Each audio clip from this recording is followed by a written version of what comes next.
Tinapay mula sa langit. A daily morning devotion with CRC family.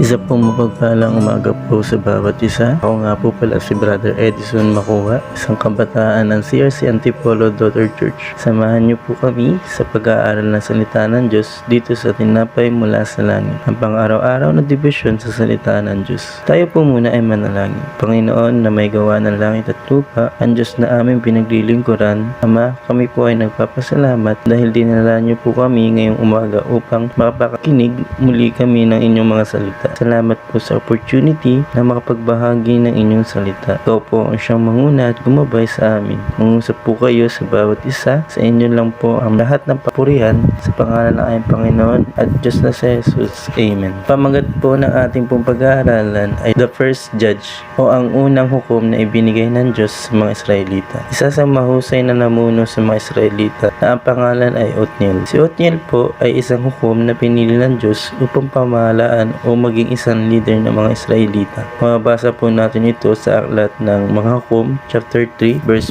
5 to 7. Kaya nanirahan ang mga Israelita sa lupaing iyon kasama ang mga Cananeo, Teo, Amoreo, Preseo, Hivita at Jebuseo. Pinayagan nila ang kanilang mga anak na mag-asawa ng mga taga-roon at makisama sa paglilingkod sa mga Diyos-Diyosan. Ang mga Israelita ay muling gumawa ng kasamaan laban sa Diyos. Tinalikuran nila si Yahweh, kanilang Diyos, at sumamba sila sa mga Baal at sa mga Asherah. Ngunit sinubukan lamang sila ng Diyos kung sila ay magiging tapat sa Kanya, dahil linayaan ng Diyos na tumira pa ang ibang lahi upang sila ay subukin, hanggang sa nahulog ang kanilang mga anak sa kasalanan. Dahil sa ibang lahi, sila ay nag-asawa ng sumasamba kay Baal at Asherah. Nakalimutan at tinalikuran nila ang Diyos. Ginagawa nila kung ano ang gusto nila, nalabag sa kalooban ng Diyos, hanggang sa pinili ng Diyos si Othniel na maging hukom o tagapamahala sa buong Israel. Siya ay nilikuban ng banal na espiritu. Ito po ay makikita sa mga Hukom chapter 3 verse 10. Nilukuban siya ng espiritu ni Yahweh at siya ay naging hukom at pinuno ng Israel. Kapag digma siya laban kay Cushan, Risha at Taim na hari ng Mesopotamia. Sa tulong ni Yahweh, natalo ito ni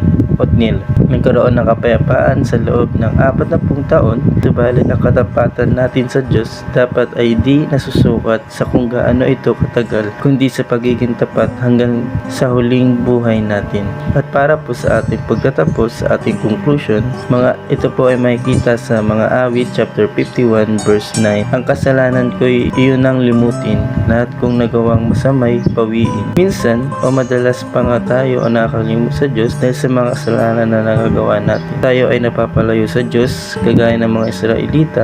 Hindi natin alam na tumatalikod na tayo sa Kanya dahil sa mga kasalanan natin. Pero ang Diyos ay tapat, hindi niya tayo kayang tiisin sa ating mga pinagdadaanan. Kagaya ng kwento ni Othniel, magpapadala ang Diyos na magiging leader natin upang tayo ay alalayan at tulungan sa ating mga buhay upang paunti-unti natin talikuran ang kasalanan. Tayo po ay manalangin. Panginoon, tulungan niyo po kami na maging tapat sa inyo at turuan niyo po ang aming mga puso na sumunod sa inyong mga salita. Kagaya ng kwento ni Othniel, maging magandang halimbawa po kami sa iba, lalo na po sa hindi pa nakakilala sa inyo. Pinapasalamatan po namin kayo sa pangalan ng aming Panginoon at Diyos na si Jesus.